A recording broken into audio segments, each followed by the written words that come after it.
Kanak-kanak ditemui rentung dipercayai terperangkap ketika rumah didiaminya terbakar.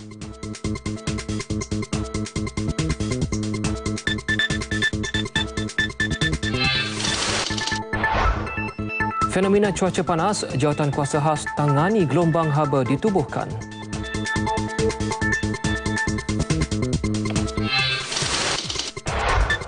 Dan jenazah komposer Dato' Adnan Habu Hassan selamat dikebumikan. Assalamualaikum dan salam sejahtera, bersama saya Muhammad Taufik Muhammad Noh dalam N5 edisi Jumaat 18 Mac 2016. Antara lain memuatkan perkembangan berita 14 negeri dan juga wilayah seluruh negara. N5 hari ini akan melintas langsung ke Pahang bersama dengan Nurul Ain Sujaihah Muhammad, lintas langsung ke Sabah bersama Imran Azmi Rosli dan lintas langsung ke Sarawak bersama Damia Cassandra Manja. Juga kita akan bersama Haji Wadi Jack di Labuan. Semuanya seketika nanti kekal bersama N5. Seorang lelaki ditahan dipercayai terlibat dalam kes pembunuhan seorang warga emas di Kampar petang kemarin. Suspek yang berusia 43 tahun itu ditahan di sekitar kawasan Jalan Idris Kampar pagi tadi. Menurut Ketua Polis Daerah Kampar, Superintendent Eng Kong Sun, ketika penahanan pada pukul 11.40 pagi itu, suspek berada di dalam kereta bersama seorang individu dipercayai majikannya. Sebenarnya dia klaim dia sebagai tukang masak. Tapi siasatan yang kita jalankan mendapati beliau bukan masak tu sampingan saja. Dia ada lain-lain kegiatan yang menyalahi undang-undang seperti mungkin memberikan pinjaman secara kecil-kecilan, secara haram dan terlibat juga dengan kegiatan kuda. Bercakap dalam sidang media di Ipoh, beliau menjelaskan suspek akan direman bermula esok dan siasatan rapi akan dijalankan termasuk mengesan senjata tajam yang digunakan untuk pembunuhan. Dalam kejadian pada pukul 6.30 petang kemarin, seorang lelaki maut selepas ditikam 6 kali dalam kejadian berhampiran sebuah rumah mangsa di Jalan Hospital Kampar. Mangsa Lo Chi Man, 61 tahun, ditemui dalam keadaan tertiarap dengan kesan tikaman di bahagian leher, dada dan perut. Cuaca panas dan juga kering susulan fenomena El Nino yang dialami negara ketika ini masih terkawal dan belum mempunyai rekod strok haba seperti di luar negara.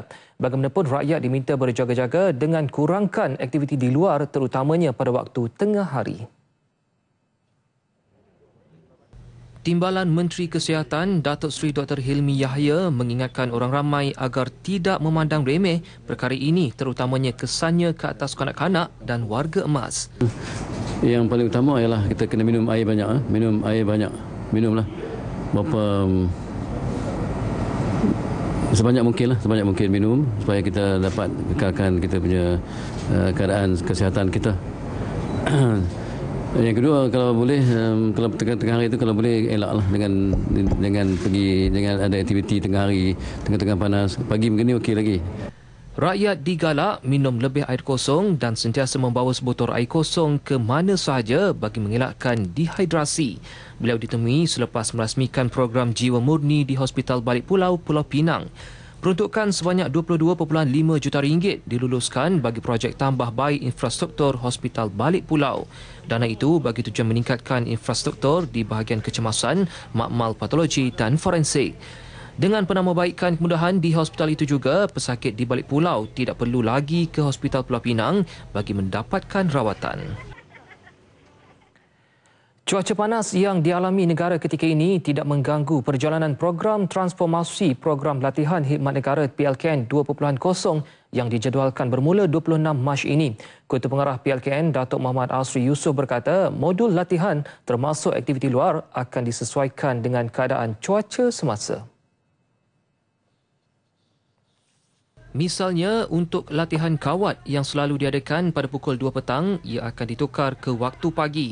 Pihak PLKN tidak akan sesekali memaksa pelatih untuk melakukan aktiviti dalam keadaan cuaca panas. Sementara itu, pegawai-pegawai kesihatan sudah ditempatkan di kem-kem latihan PLKN dan akan ditambah jika perlu. PLKN juga akan akur dengan nasihat daripada Kementerian Kesihatan sekiranya aktiviti luar sepanjang program itu perlu dikurangkan seperti yang pernah dilakukan ketika negara dilanda jerebu. Cuaca panas melampau yang dialami negara ini dijangka akan kembali sedia kala pada Jun ini. Seramai 20,000 pelatih akan menyertai program transformasi PLKN 2.0 bermula 26 Mac ini di 81 kem di seluruh negara selama 8 minggu. Fenomena cuaca panas bukan sekadar berisiko terhadap kesihatan, malah kesannya turut dirasakan penternak ikan sangkar di Pahang. Ikuti laporannya dalam lintas langsung bersama Nurul Ain Sujainah Muhammad. Silakan Nurul. Terima kasih Taufik di Studio 3 Angkasa Puri.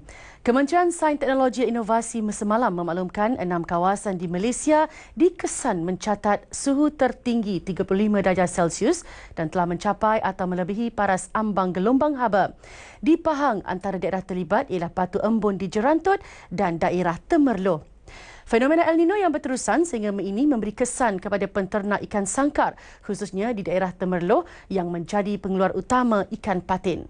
Hujan kali ini datang selepas kerugian besar yang mereka alami 2 tahun lalu susulan bah besar.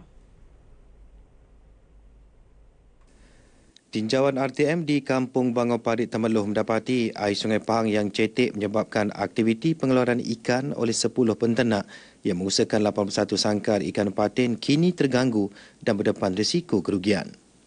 Kemarau yang berpanjangan menyebabkan Sungai Pahang terlalu kering dan sangkar ikan kami mengalami masalah kekeringan air dan tidak ada air mengalir di kawasan ini dan menyebabkan banyak ikan-ikan sungai yang kami ternak mengalami kematian.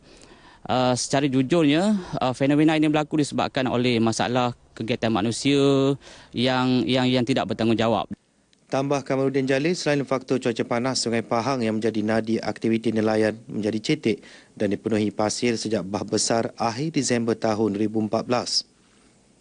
Malah banjir yang didakwa berpunca daripada pembalakan tidak terkawal, pelombongan dan sebagainya telah mengubah pola dan lanskap semula jadi sungai tersebut. Keadaan ini menyebabkan ramai penternak menanggung beban hutang berikutan projek ternakan ikan tidak dapat beroperasi seperti biasa. Seorang lagi penternak Muhammad Al-Hafiz mengakui kerugian kira-kira RM100,000 apabila 20 sangkar yang baru diusahakan tidak dapat diteruskan. Saya penternak di kawasan sekitar kampung ni lah. Saya sekarang ni telah mengalami kerugian kiranya dalam RM7,000 lah satu sangkar. Dan terpaksa bayar balik ke pihak bank lah. Kalau boleh saya nak pihak yang berkuasa membantulah penternak-penternak di sini lah. Saya ada dalam 20 sangkar. Saya buat baru 2 tahun. Masalah berkenaan sudah diajukan kepada Kerajaan Negeri dan Kementerian Pertanian dan Industri Asas Tani dan mereka sangat berharap akan bertemu jalan penyelesaian secepat mungkin.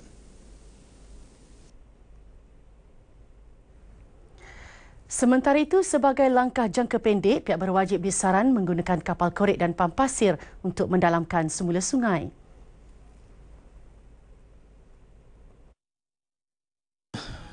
Kita mengharapkan ada satu tindakan daripada pihak-pihak berkuasa membantu, khususnya daripada Kementerian Asas Tani, Pertanian dan Asas Tani untuk membantu penternak-penternak ini meneruskan kelangsungan penternakan mereka.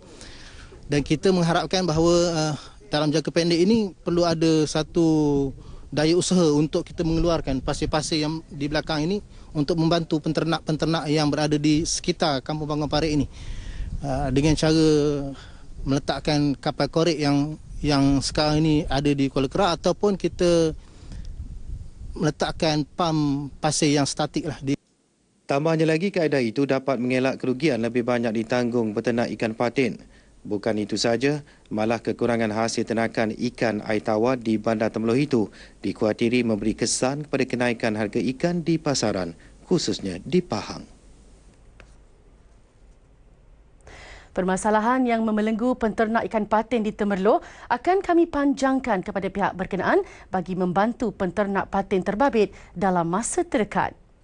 Fokus bahan berita itu tadi mengakhiri paparan dari Pahang. Kembali bersama Taufik di Studio 3 Angkasa Puri. Terima kasih Ain dengan laporan lintas langsung dari Pahang. Baiklah, untuk mengetahui keadaan cuaca semasa kita terus ke Met Malaysia bersama pegawainya Nur Intan Izwani.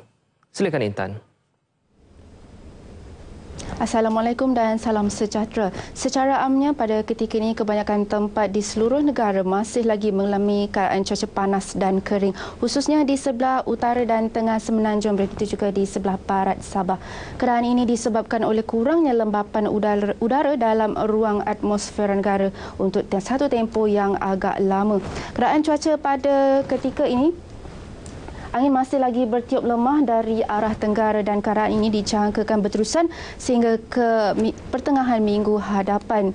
Cuaca pada petang ini di semenanjung secara amnya tiada hujan di kebanyakan tempat, namun hujan dan ribut petir berlaku pada ketika ini di pedalaman Selangor dan Negeri Sembilan. Dijangkakan hujan ini boleh berlanjutan sehingga ke awal malam nanti. Negeri Sabah secara keseluruhannya tiada hujan, begitu juga di wilayah Persekutuan Labuan dijangkakan cuaca yang baik berterusan sehingga ke malam nanti. Negeri Sarawak pada ketika ini hujan dan ribut petir berlaku di sebelah barat Sabah, dijangka ia boleh berlanjutan sehingga ke malam nanti. Dan sebelum berpisah, kita ke tinjauan cuaca bandar-bandar utama seluruh Malaysia.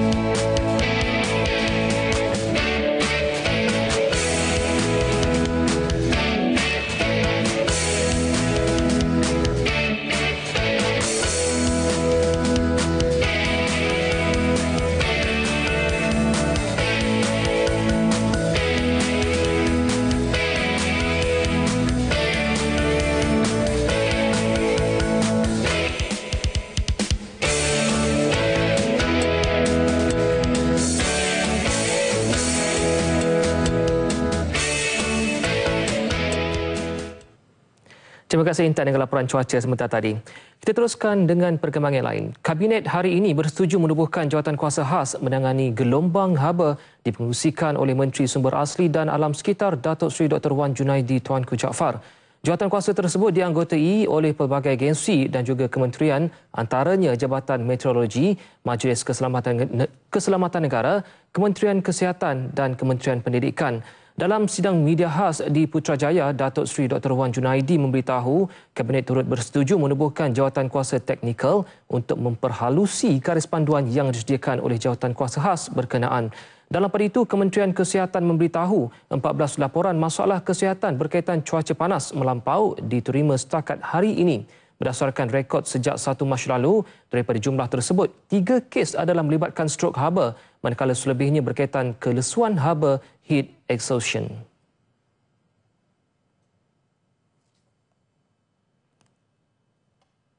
Menterinya Datuk Seri Dr. S. Subramaniam berkata 3 kes strok haba tersebut telah menyebabkan 1 kematian iaitu di Segamat, Johor, manakala 2 lagi kes masih dirawat di Banting, Selangor. Justru beliau menasihatkan rakyat di negara ini mengurangkan aktiviti luar dan fizikal bagi mengelak terdedah kepada cahaya matahari dan juga cuaca panas yang melampau. Selain itu, beliau juga menyarankan agensi-agensi kerajaan terutamanya yang beruniform untuk mengurangkan aktiviti latihan fizikal di luar pada ketika ini. Said that maybe agencies like police, army, Ministry of Sports, they have to take consideration of all this and give the correct directives. So that activities which involve physical activity either can be reduced or postponed during this period of time of intense activity. Beliau berkata demikian pada sidang media house di Putrajaya.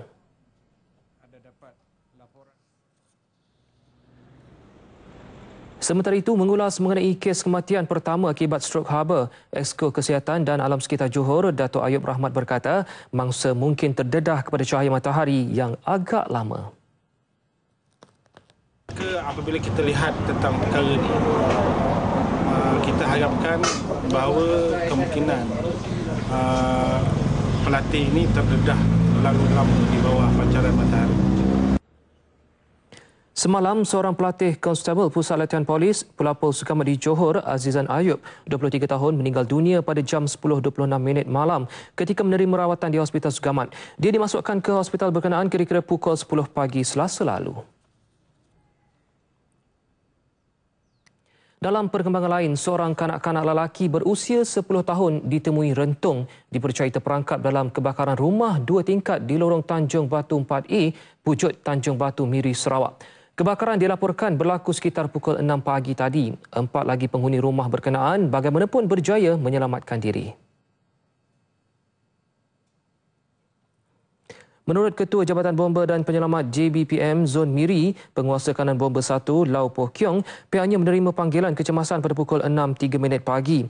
Sepasukan anggota bomba dari Balai Bomba Lopeng dan Miri dikerahkan ke lokasi dan berjaya mengawal kebakaran pada jam 6.27 pagi. Bercakap kepada media, Lau memberitahu mayat Muhammad Faiz Iqmal Taib, 10 tahun, ditemui terperangkap di bawah struktur rumah yang terbakar. Mangsa dipercayai berada di bahagian tengah tingkat 1 rumah berkenaan sebelum lantai rumah runtuh dan mangsa terjatuh ke ruang letak kereta. Mayat mangsa dihantar ke Hospital Miri untuk bedah siasat. Punca sebenar kejadian masih disiasat. Menurut Lau, rumah berkenaan yang telah dijadikan bengkel terbakar 90%. 4 buah kenderaan dan sebuah motosikal turut musnah dalam kebakaran berkenaan.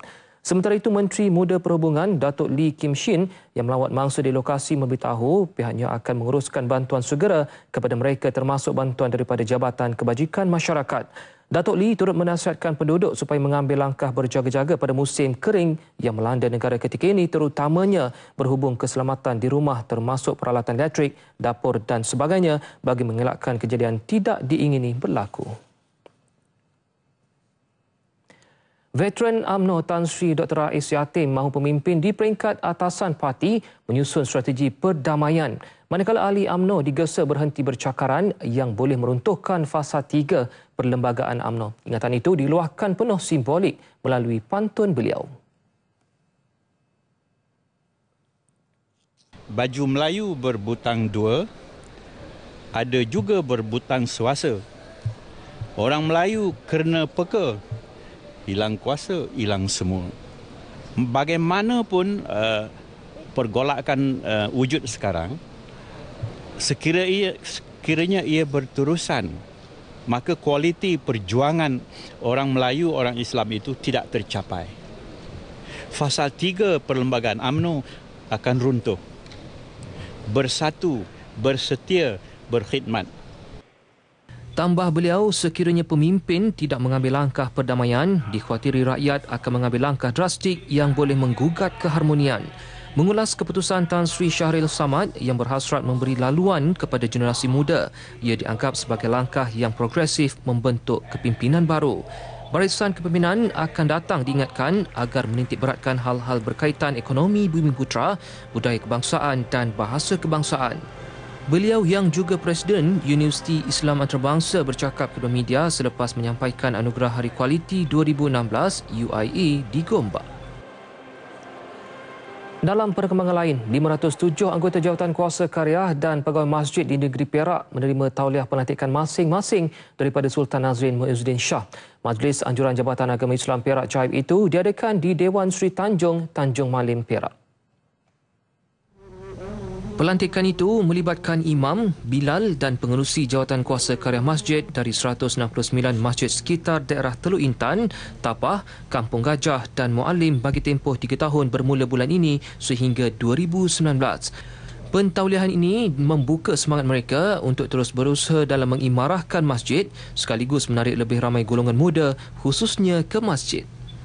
Pan saya sebagai imam, iaitu kita mendapat kerjasama daripada ahli karya masjid untuk kita mengimarahkan lagi masjid dan untuk kita mempelbagaikan program-program untuk menarik generasi muda terutamanya para remaja untuk mendekati masjid. Harap kepada generasi muda pada zaman sekarang ni untuk melebihkan diri mereka, merapatkan diri kepada masjid dan juga surau-surau supaya kita kelihatan di sini kebanyakan remaja-remaja kita pada zaman sekarang kekurangan, orang kata kurang memeriahkan, mengimarahkan masjid pada zaman sekarang. Kita berlintas langsung ke negeri Sabah di bawah bahaya bersama Imran Azmi Rosli. Silakan Imran. Terima kasih Taufik. Assalamualaikum dan salam sehati sejiwa. Selepas berbulan-bulan berada di lautan luas, lebih 350 pegawai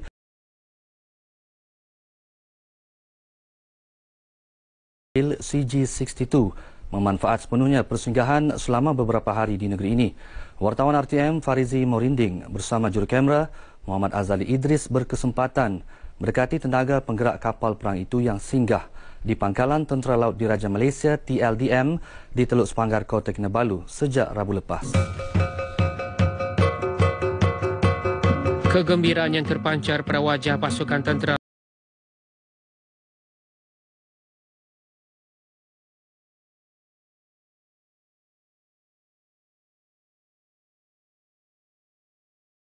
Bayu ini.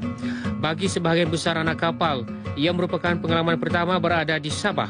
Sebelum ini mereka hanya mengenali Malaysia, khususnya Sabah melalui media sosial. Justru, peluang ini dianggap sebagai satu kenangan indah yang akan dikongsi bersama keluarga serta rakan taulan sekembali ke negara asal nanti.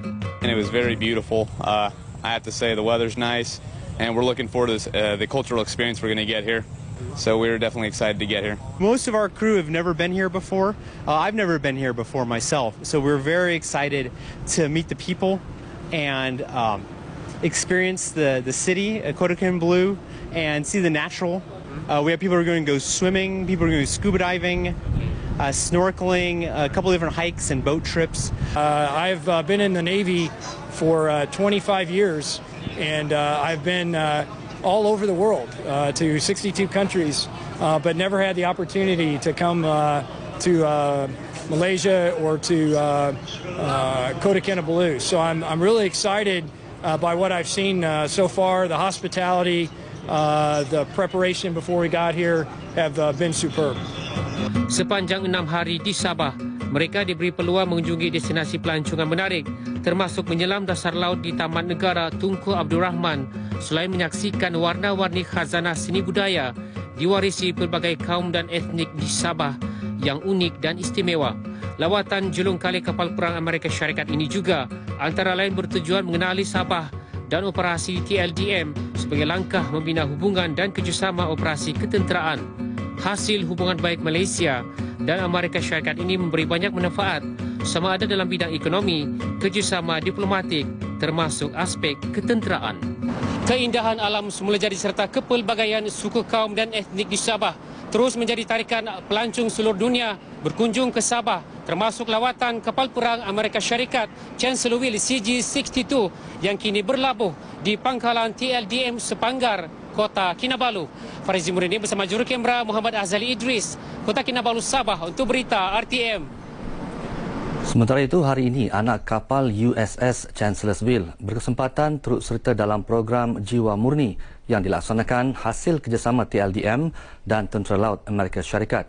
Menurut pegawai pengantaraan kapal perang Amerika Syarikat TLDM, Lieutenant Kulwan Singh, program kali ini yang melibatkan lawatan ke Pusat Pelindungan Bukit Harapan Manggatal merupakan langkah tepat dalam menanam semangat cintakan kedamaian dan keamanan sejagat. Dalam program berkenaan, ahli pasukan keselamatan terlibat meluangkan masa bersama penghuni pusat tersebut terdiri dari golongan istimewa termasuk orang kurang upaya OKU dan yatim piatu. Lieutenant Kulwan yang juga pegawai bot tempur TLDM memberitahu program tanggungjawab sosial korporat CSR ini memfokuskan kepada mewujudkan jalinan bersama pusat komuniti dan rumah perlindungan sekaligus mendidik mereka agar lebih prihatin terhadap kebajikan golongan memerlukan. Kami di TLDM ada mempunyai jadual di mana setiap bulan kami ada melaksanakan Jiwa Murni, tapi di pelbagai tempat yang lain, bukan saja di satu tempat. Jadi Jiwa Murni ini sudah lama berada di dalam TLDM. Beliau ditemui media sempena lawatan berkenaan di Bukit Harapan Manggatal. Sementara itu, pegawai Tentera Laut Amerika Syarikat Matthew Smith memberitahu program Jiwa Murni merupakan sebahagian pendekatan TLDM dengan Tentera Laut Amerika Syarikat dalam memperkukuh hubungan ketenteraan antara kedua-dua negara menerusi semangat setia kawan. We're very happy to be here. This is an important part in what we do, of getting to know people and building partnerships with others. Program yang diisi dengan aktiviti membaca buku, mewarna serta sambutan hari jadi ini disertai kira-kira 45 anggota dan pegawai Tentera Laut Amerika Syarikat dan TLDM. Keputusan syarikat penerbangan tambang murah Tiger Air Taiwan mewujudkan destinasi laluan penerbangan dari Taipei ke Kota Kinabalu dijangka memberi impak positif kepada industri pelancongan Sabah. Pembantu Menteri Pelancongan, Kebudayaan dan Alam Sekitar, Datuk Pang Yuk Ming berkata dengan adanya penerbangan tersebut, kedatangan pelancong khususnya dari Taiwan, Jepun dan Korea akan meningkat. By looking at it, we also not only give opportunity to Sabahan. I think this opportunity will still be extended to Sarawakians, our neighboring states, because for them to currently fly to, let's say, Japan or Taiwan, they have to go through KL. Now they got a direct path, which is a very logical path, which is straight up from Kuching to Kota Kinabalu to Taiwan and then to Japan or Korea. It's like only Sabahans, but all of Sarawakians to take Tiger Air. Datuk Pang menyatakan demikian kepada media selepas mewakili Menteri Datuk Seri Parlimen Masidi Manjun menyambut penerbangan sulung syarikat Tiger Air Taiwan bagi laluan Taipei Kota Kinabalu di lapangan terbang antarabangsa Kota Kinabalu. Dia yakin dengan penambahan jumlah penerbangan ke Sabah, sasaran kedatangan pelancong ke negeri ini akan tercapai. Sementara itu, Ketua Pegawai Eksekutif Tiger Air Taiwan, Kuang Yu, mengalu-alukan pelancaran penerbangan bagi laluan Taipei Kota Kinabalu. Menurutnya, syarikat penerbangan itu akan mengadakan penerbangan 4 kali seminggu dari lapangan terbang Taoyuan International Airport ke Kota Kinabalu. Tiger Air Taiwan adalah syarikat penerbangan tambang murah yang ditubuhkan oleh China Airlines Group dengan kerjasama Tiger Airways Holdings. Baik saudara, sekian N5 dari Sabah petang ini, teruskan bersama Taufik di Angkasa Puri. Silakan Taufik. Terima kasih Imran dengan laporan lintas langsung dari Sabah. Baiklah saudara, kita terus ke laporan yang lain. Seorang lelaki tempatan ditahan dalam op sarang bersepadu ketika cuba melarikan diri dari berkas pihak berkuasa di dalam kebun kelapa sawit di Selama, Perak. Lelaki tersebut didapati positif dadah dan 2 jenis dadah turut ditemui bersamanya. Serbuan dibuat pagi semalam di kebun kelapa sawit kampung Sungai Jambu. Ketika serbuan, lelaki berkenaan melarikan diri selepas pihak berkuasa memperkenalkan diri. Menurut Ketua Polis Daerah Selama, Deputi Superintendent Lu Lian Lei, itu kemudiannya berjalan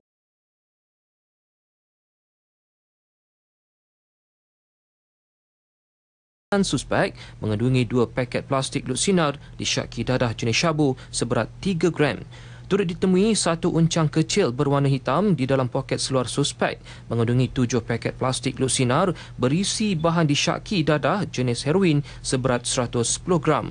Suspek dan barang rampasan dibawa ke IPD Selama untuk tindakan lanjut. Kes disiasat di bawah Seksyen 39B Akta Dadah Berbahaya 1952 dan Seksyen 12-2 Akta Dadah Berbahaya 1952. Dalam perkembangan lain, pertuduhan kes curi telefon bimbit di Plaza Loyat. Seorang penganggur diperintah membela diri oleh Mahkamah Majistret Kuala Lumpur selepas didapati bukti kes prima facie. Majistret Nur Aminatul Mardiah Mat Nur membuat keputusan itu selepas meneliti eksibit dan laporan kes serta mendengar hujah dari pihak pendakwa raya dan defendant. Mahkamah turut mengambil kira keterangan daripada 10 saksi pendakwaan. Tertuduh lelaki berusia 23 tahun didakwa mencuri telefon bimbit berharga RM800 daripada sebuah premis di Plaza Loyat di Ibu Negara pada pukul 4.47 petang 11 Julai 2015. Dakwaan dibuat mengikut Seksyen 380 Kanun Keseksaan dan jika sabit kesalahan boleh dihukum penjara sehingga 10 tahun dan denda. Tertuduh sebelum itu didenda RM2,000 pada 12 Februari lalu kerana didapati bersalah mengambil dadah syabu. Sementara pada 24 Februari, tertuduh mengaku tidak bersalah atas pertuduhan mencederakan seorang mekanik dengan parang di Jalan Jelatik 4 hari sebelum itu.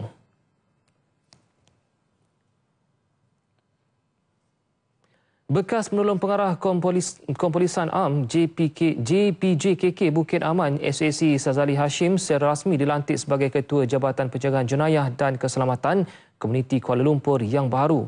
Beliau menggantikan SAC Abdul Razak Abdul Majid yang akan bersara wajib 20 Mac ini.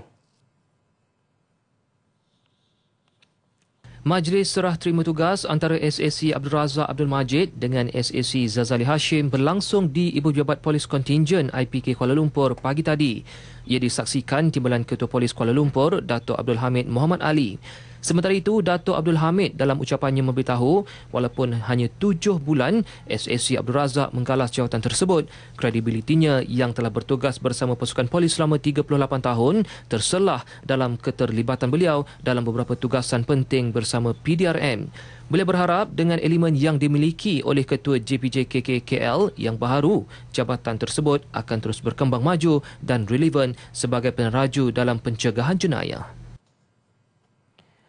Saudara, golongan muda perlu diberi suntikan semangat berterusan agar menanamkan sikap sayangkan agama, bangsa dan negara bagi membina jati diri mereka pada masa hadapan. Menteri Besar Terengganu Datuk Seri Ahmad Razif Abdul Rahman bimbang dengan wujudnya pelbagai cubaan pihak-pihak tertentu untuk menghasut golongan berkenaan dan menyebabkan keharmonian negara terjejas. Bila sebab dengan isu-isu sekarang ini, kita nampak hari ini bahawa kalau kita tidak suntikkan balik, kalau kita tidak berikan semangat balik kepada mereka ini, kita bimbang. Kerana akhirnya mereka rasa mereka lalai dan akhirnya akan menyebabkan negeri dan negara kita akan tergadar.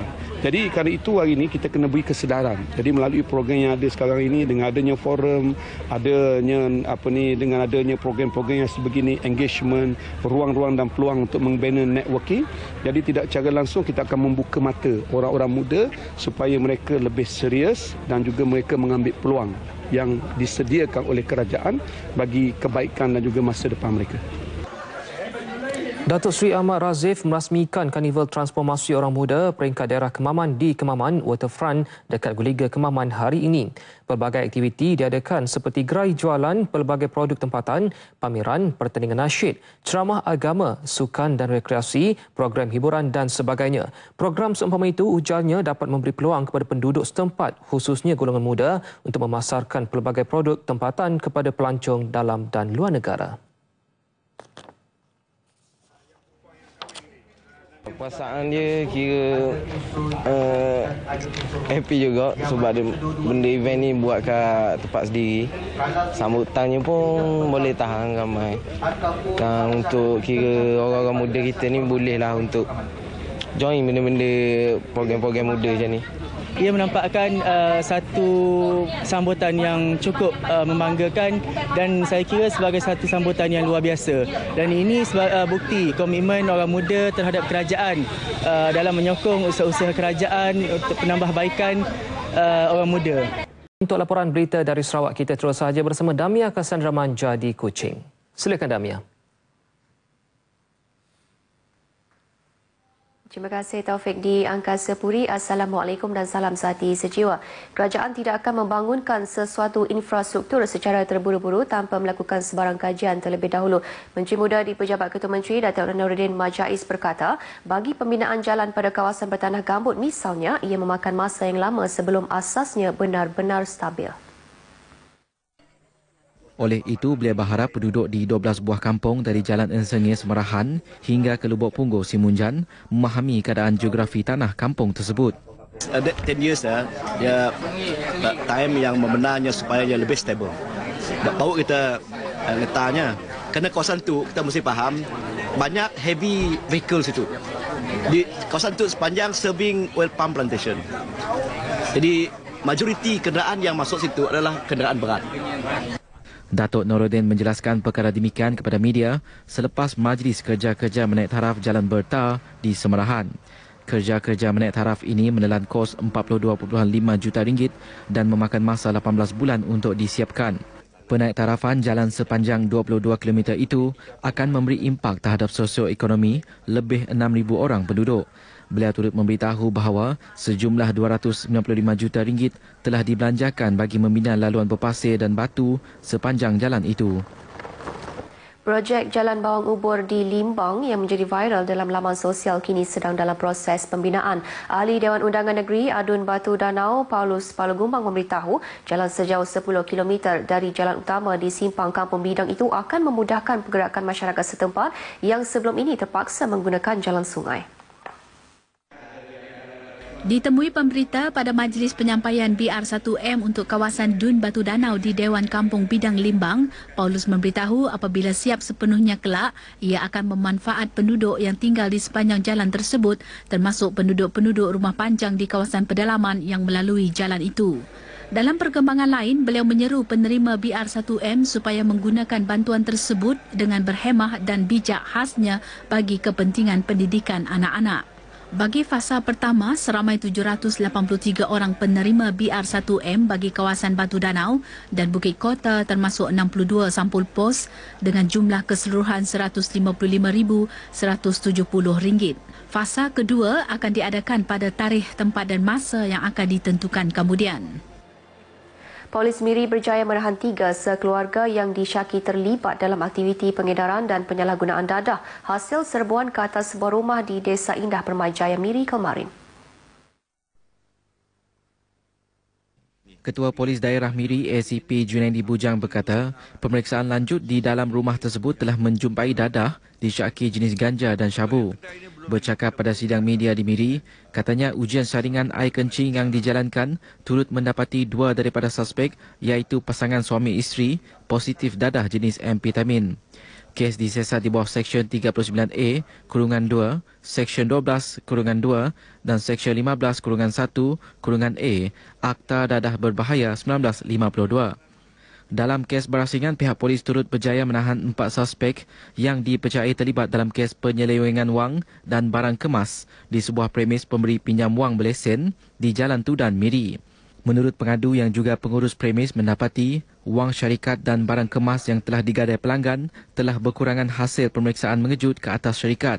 Hasil simakan juga mendapati kebanyakan dokumen tidak lengkap dan rekod tidak dikemas kini dan dipercayai dengan sengaja telah dimusnahkan oleh suspek yang juga kaki tangan premis berkenaan. Susulan laporan, kesemua suspek telah ditahan di 2 lokasi berasingan pada 10 dan 16 Mac lalu. Kes disiasat di bawah Seksyen 408 Kanun Keseksaan iaitu pecah amanah yang membawa hukuman penjara tidak lebih 14 tahun, sebatan dan denda jika sabit kesalahan. Sebuah estet perindustrian baru, Taman Perindustrian Marudi akan dibangunkan di bawah rancangan Malaysia ke-11 RMK11 yang bakal memanfaatkan pengusaha kecil dan sederhana PKS di daerah Marudi serta kawasan sekitarnya kelak. Menteri Pembangunan Perindustrian Dato' Ahmad Awang Tengah Ali Hassan berkata, di bawah RMK11, kerajaan negeri akan membangunkan lebih banyak taman perindustrian di kawasan luar bandar untuk faedah PKS. Ia selaras dengan dasar kerajaan negeri untuk memberi keutamaan kepada pembangunan luar bandar. Oleh itu, inisiatif pembangunan Taman Perindustrian Marudi ini bertepatan bagi mengatasi masalah kekurangan kawasan perindustrian di bandar kecil seperti Marudi untuk menampung keperluan PKS tempatan. Katanya kawasan perindustrian seluas 12 hektar dengan 45 lot itu yang bernilai 26 juta ringgit telah pun diluluskan oleh kerajaan. Beliau berkata demikian pada majlis perasmian Seminar Industri Makanan Bahagian Miri di Beluru, Bakong. Pada majlis itu, beliau turut melancarkan gimik pelancaran Taman Perindustrian Marudi. Dalam pada itu, beliau menyeru masyarakat niaga di Beluru untuk proaktif serta mengambil peluang dan melakukan perubahan yang lebih dinamik bagi meningkatkan aktiviti ekonomi luar bandar. Seramai 2,500 peserta menyertai seminar sehari anjuran Kementerian Pembangunan Perindustrian itu. Usaha kerajaan negeri di bawah kepimpinan Ketua Menteri Sarawak Datuk Patinggi Tan Sri Adnan Satim yang menekankan kepada pembangunan kawasan luar bandar dan pedalaman selaras dengan dasar beliau Go Rural Policy akan dilaksana dengan penjelajahan ke seluruh pelosok negeri Sarawak bagi tujuan tersebut. Menteri Muda Pembangunan Perindustrian Datuk Julahid Narawi berkata, Kementerian Pembangunan Perindustrian menerusi penganjuran Seminar Industri Makanan akan memberi fokus kepada industri makanan yang boleh dibangunkan kawasan luar bandar. Beliau berkata demikian sempena majlis perasmian Seminar Industri Makanan Bahagian Miri di Beluru Bakong. Justru katanya seminar yang diadakan sejak tahun 2012 itu bertujuan menerokai peluang dalam sektor perdagangan dan perindustrian. Bagi bahagian Miri, ia sebahagian daripada platform untuk mendedahkan maklumat kepada masyarakat niaga serta mengenal pasti peluang pekerjaan yang berasaskan produk makanan setempat, khususnya kawasan Marudi. Beliau berharap ia juga boleh menghasilkan lebih ramai lagi pengusaha dan usahawan yang berjaya, khususnya daripada luar bandar negeri Sarawak. Pelbagai agensi dan jabatan daripada kerajaan negeri dan persekutuan hadir membentang kertas kerja masing-masing untuk dikongsikan bersama penduduk setempat. Jabatan Bomba dan Penyelamat JBPM Sarawak kini memberi fokus terhadap penambahan bilangan balai bomba di seluruh Sarawak bagi menambah baik respons jabatan sekira berlakunya sebarang kecemasan terutama di kawasan pedalaman.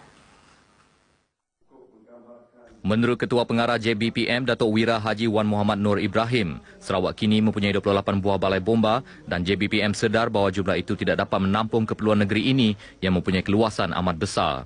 Tambahnya, balai bomba Song di Kapit telah pun siap dibina dan dijangka beroperasi pada bulan depan, manakala 3 buah balai lagi sedang dalam pembinaan iaitu di Niah Miri, Samalaju Bintulu dan Tanjung Manis Muka. Selain itu, penambahan balai bomba khususnya jenis kelas D yang berkos rendah dengan jangka masa pembinaan yang pendek akan difokus kepada kawasan-kawasan strategik di seluruh negeri dalam jangka masa 2 tahun ini. Mengenai persediaan menghadapi musim kemarau, beliau memberitahu JBPM sudah membuat persiapan rapi dan telah mengenal pasti aset-aset serta peralatan yang diperlukan bagi tujuan tersebut. Setakat ini, JBPM telah membelanjakan lebih RM100 juta untuk bekalan tersebut. Beliau memberitahu pemberita selepas merasmikan Majlis Penyampaian Anugerah Perkhidmatan Cemerlang JBPM Negeri Sarawak bagi tahun 2015 yang berlangsung di Pustakaan Negeri Sarawak, Petrajaya.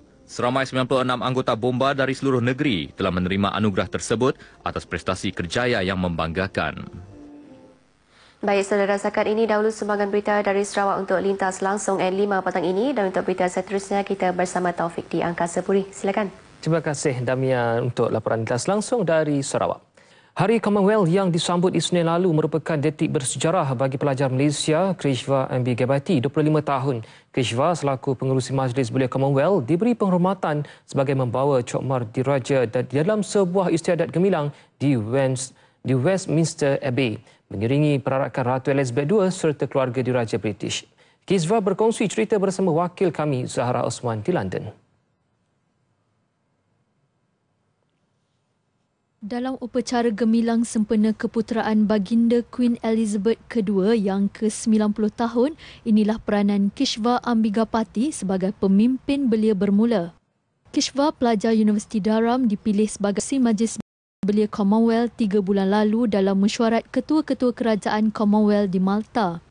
Pelajar yang dulunya pernah bertugas sebagai jurutera MRT menyuarakan harapan bagi memenuhi hasrat dan harapan belia Commonwealth. Sebagai seorang pengerusi Majlis Belia Commonwealth, saya merupakan image atau suara kepada 1.2 bilion orang muda atau belia dari seluruh negara-negara Commonwealth.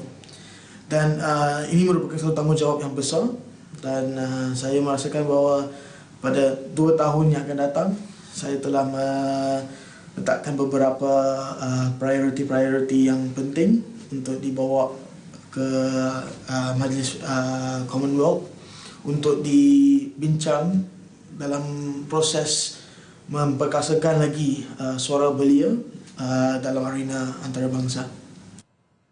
Katanya satu isu kritikal golongan belia kini yang perlu diatasi segera ialah konflik identiti. Jika kita lihat banyak belia telah diberi, mereka mempunyai pengiktirafan ijazah, mereka mempunyai tahap pendidikan yang tinggi, mempunyai kerja yang stabil, tapi mereka tidak tahu apa yang harus dibuat dalam hidup. Dan ini telah melibatkan kebanyakan belia terlibat dalam kumpulan-kumpulan ekstremis macam IS dan Daesh. So salah satu daripada faktor penyumbang ialah identiti diri. Ini bukanlah pertama kali anak muda ini bertemu dengan Ratu Elizabeth selepas pertemuan pertama di Malta. Malah ingatan keluarga diraja itu terhadap beliau dianggap satu pengiktirafan yang amat tinggi.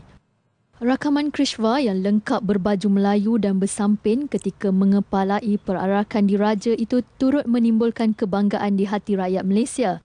Dalam masa 2 tahun memegang jawatan itu, anak muda ini mengumpul harapan yang tinggi. Dan jika kita menggunakan potensi kita, menggunakan pemikiran inovatif, membawa solution atau solusi daripada out of the box solution untuk menangani krisis-krisis development world today. Saya rasa young people kita boleh ubah masa depan negara kita dan juga dunia secara khususnya sebagai sebuah negara yang lebih sustainable dan juga lebih inklusif. Dalam perkembangan lain, komposer terkenal Dato' Adnan Abu Hassan meninggal dunia di Hospital Selayang jam 2.17 pagi tadi. Arwah dimasukkan ke unit rawat terapi ICU Hospital Selayang sejak kemarin akibat serangan angin ahmar, diabetes dan kegagalan buah pinggang. Jenazah Allahyarham disembahyangkan di Masjid Al-Falah, Sungai Ramal Dalam, Kajang dan dikebumikan di Tanah Perkuburan Islam Karyah Sungai Ramal Dalam, Kajang kira-kira jam 10 pagi tadi. Pada November tahun lalu, Allahyarham diserang angin ahmar yang kemudian menyerangnya kembali 2 minggu lalu. Tiba-tiba dia sesak nafas dekat rumah, dalam bilik. Dia tarik panjang sangat. Dia macam mata dia dah tak boleh buka, dia dah lembik. Lepas tu saya pun gosok-gosok dia, sangkat gosok-gosok dia. Lepas tu saya call ambulans datang ambil. Lepas tu sekali ambulans bawa dekat Hospital Selayang, masuk kat zon merah. Saya tanya doktor kata memang dia dah nazak. Selain penggubah lagu dan penulis lirik, Allahyarham juga berbakat besar sebagai penerbit album dan penyanyi serta bertanggungjawab menaikkan nama beberapa artis tanah air termasuk Siti Nurhaliza, Fauziah Latif, Misha Omar dan Liza Hanim. Arwah yang saya kenal dia seorang yang sangat-sangat periang. Dia suka buat orang gelak. Dia suka food. Dia suka, he enjoys his food lah, desserts and whatnot kan. Dan dia seorang yang sangat brotherly. Dia very protective of his sisters macam kami macam saya semua. Dan dia sangat-sangat penyayang lah bagi saya. Dan dia tak kedekut ilmu. Dia seorang yang dia bagi, dia akan sentiasa bagi. Tak kira lah kemudian hari tu orang backstab dia ke apa, tapi dia sentiasa memberi pasal dah memang ada dalam diri dia. Itu yang saya kenal lah. Sumbangan besar beliau dalam kerjaya seni turut membolehkan beliau diberikan penghargaan berupa anugerah Wirama dalam Anugerah Industri Muzik ke-17 pada tahun 2010. Selain itu, banyak lagu ciptaannya berjaya meraih anugerah dan pengiktirafan. Allahyarham meninggalkan seorang isteri dan 3 orang anak. Universiti Malaya UM mensasarkan untuk tersenarai dalam 100 universiti terbaik dunia tahun ini. Setelah 111 tahun usia penubuhannya, kini UM berada selesa di tangga ke-146 pada 2015 berbanding tangga ke-151 pada tahun sebelumnya. Universiti tertua negara itu telah menembusi tangga 150 tertinggi Quacquarelli Simons QS World University Ranking 2015 dalam penilaian tahunan universiti berdaftar di seluruh dunia. Untuk berada dalam senarai 100 universiti teratas dunia, UM telah menyiapkan strategi untuk memperkaya penyelidikan dan meningkatkan usaha dengan pelbagai industri selain menambah projek usaha dengan universiti luar negara.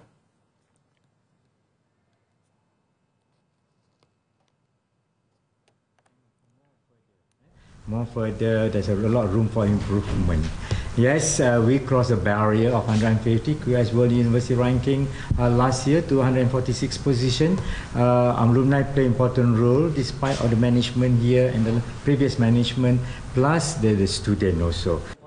Beliau menghadiri pra-pelancaran HEPA Homecoming Carnival sempena ulang tahun ke-111 UM di kampus UM Petaling Jaya. Majlis disempurnakan Timbalan Menteri Pendidikan Tinggi Datuk Mary Yap yang merupakan alumni universiti tersebut. Sambutan ulang tahun UM yang bermula 18 hingga 24 April ini akan dimeriahkan dengan program-program khas untuk alumni-nya termasuk Memory Lane Tour dan Time Tunnel Gallery. Para alumni akan menaiki bas dan akan dibawa menyelusuri laluan sekitar universiti bagi mengimbau kembali nostalgia alumni sewaktu belajar di universiti perdana itu. Dalam perkembangan lain, Pos Malaysia Berhad akan mengeluarkan stamp siri definitif perak baharu yang bertemakan bunga-bungaan pada Isnin depan. Ia merupakan kesinambungan siri terdahulu yang dikeluarkan pada tahun 2007. Siri stem bertemakan bunga ini menampilkan 6 jenis bunga dan hanya 300,000 stem akan dikeluarkan bagi setiap jenis bunga. Menurut Ketua Bahagian STEM dan Filateli, Diana Lin Abdullah, penerbitan siri STEM definitif ini merupakan inisiatif POS Malaysia dalam mengiktiraf Ketua Negeri Perak Sultan Nazrin Muhyiddin Shah yang telah ditabalkan sebagai Sultan Perak baru pada 6 Mei tahun lepas. Tambahnya, sampul surat hari pertama termasuk risalah akan dijual dengan harga 55 sen. Manakala lembaran mini dengan harga RM5.30 pula mengandungi kesemua 6 reka bentuk STEM yang digabungkan dalam satu blok. First day cover ada 35,000 keping. Untuk keluaran ni juga kita ada cap tarikh khas ya. Dan cap tarikh ni dan sampul surat pertama cuma boleh didapati pada hari keluaran sahaja, iaitu 21 Mac. Jadi untuk pengumpul stem harus ke Pejabat Pos pada 21 Mac untuk dapatkan sampul stem dan cop.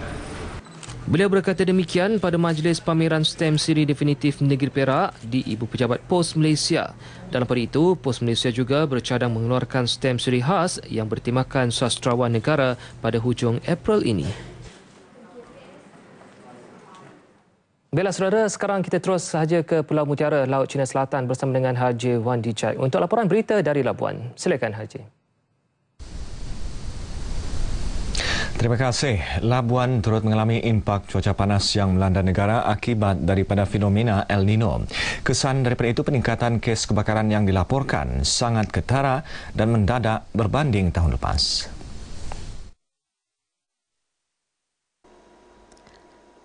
Menurut Pengarah Jabatan Bomba dan Penyelamat Labuan, Zainal Madasin, sebanyak 127 kes kebakaran lalang dan belukar dilaporkan setakat Mac 2016 berbanding tahun lepas, iaitu sebanyak 47 kes dalam tempoh yang sama. Ini peningkatan tu 170%.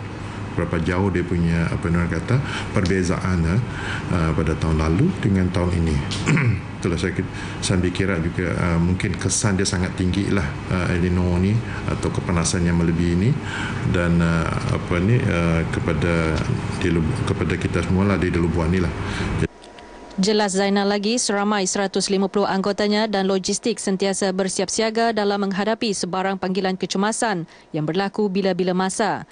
Kebakaran belukar dan lalang kerap berlaku ialah di kawasan ranca-ranca, Kampung Muslim, Kina Benua, Tanjung Aru, Kerupang, Sungai Bangat, Layang-Layangan, Merinding dan Pantai. Ini yang kita kena pasir kerana kita tengok daripada statistik tu. Kerap kali berlaku. Walaupun pihak bomba memang kita target tempat tu diingatkan penduduk di sana, tapi kadang tempat tu lapang kan, tapi kita standby kan, kita tahu the area is mudah terbakar. Beliau juga tidak menggalakkan orang ramai untuk membuat pembakaran secara terbuka kerana boleh menyebabkan pembakaran yang lebih besar dan tidak terkawal berlaku. Seramai 264 warga emas dan 1,076 orang kurang upaya OKU telah berdaftar dengan Jabatan Kebajikan Masyarakat JKM Labuan. Namun jabatan itu masih mengalu-alukan pendaftaran golongan berkenaan agar mereka tidak tercicir daripada menerima bantuan. Jabatan Kebajikan Masyarakat sentiasa mendekatkan diri dengan masyarakat setempat dengan mengadakan aktiviti turun padang. Antara pengisian program ialah gotong royong perdana, membuka kaunter pendaftaran OKU, pendaftaran ahli pusat aktiviti warga emas dan pendaftaran sukarelawan serta rawatan kesihatan secara percuma. Pendaftaran OKU ini adalah untuk mereka mendapat kemudahan asas dan juga sebagai satu statistik pada jabatan untuk merancang apakah pembangunan yang boleh kita berikan kepada golongan OKU. Dan seterusnya kita memaklumkan bahawa kita telah pun ada sebuah pusat aktiviti warga emas ataupun PAWI. Seramai 300 orang sukarelawan juga telah berdaftar dengan JKM Labuan. Dan kita menyerulah supaya mereka menjadikan sukarelawan kebajikan ini sebagai satu alat mereka untuk membantu masyarakat. Karena bagi jalan kebajikan tidak boleh bekerja sendirian. Kita perlu satu gabungan antara masyarakat. Artinya kebajikan adalah tanggungjawab bersama. Menerusi pendekatan ini, semakin ramai lagi golongan yang memerlukan akan mendapat manfaat daripada bantuan dan perkhidmatan yang diberikan oleh kerajaan. Selain itu, warga emas dan golongan orang kurang upaya OKU menerima kemudahan program khidmat bantu di rumah yang diberikan Jabatan Kebajikan Masyarakat. Dayangku Zainab Pangeran Mahmud, seorang ibu tunggal merupakan penerima program khidmat bantu di rumah, bersyukur kerana mendapat bantuan dana daripada Baitul Mal untuk membeli bahan binaan membaik pulih rumah yang sudah uzur. Beliau berusia 63 tahun tinggal bersendirian selepas suaminya meninggal dunia pada tahun 2009. Beliau juga menghidap penyakit darah tinggi dan sering berulang-alik ke hospital untuk mendapatkan rawatan. Seramai 100 orang sukarelawan daripada pelbagai agensi kerajaan, swasta dan badan bukan kerajaan bersama-sama bergotong royong membaik pulih rumah Dayangku Zainab. Pelbagai sumbangan turut diberikan berupa barangan keperluan seharian seperti beras dan gula. Ucapkan terima kasihlah semua yang terlibat yang membantu membuat rumah kami. Ucapkan banyak semua kaki tangan seperti kebajikan, Baitul Mal dan semualah yang terlibat. Setakat ini, seramai 8 orang warga emas dan 6 OKU menerima kemudahan program khidmat bantu di rumah. Dengan itu, sekian paparan berita dari Labuan. Kembali semula ke Angkasa Puri. Silakan. Terima kasih Harji dengan laporan lintas langsung dari Labuan. Baiklah saudara, berita itu tadi mengakhiri N5 edisi 18 Mac 2016. Selamat berhujung minggu. Luangkan masa berkualiti anda bersama keluarga tersayang. Saya Muhammad Taufik Muhammad Noh. Assalamualaikum dan jumpa lagi.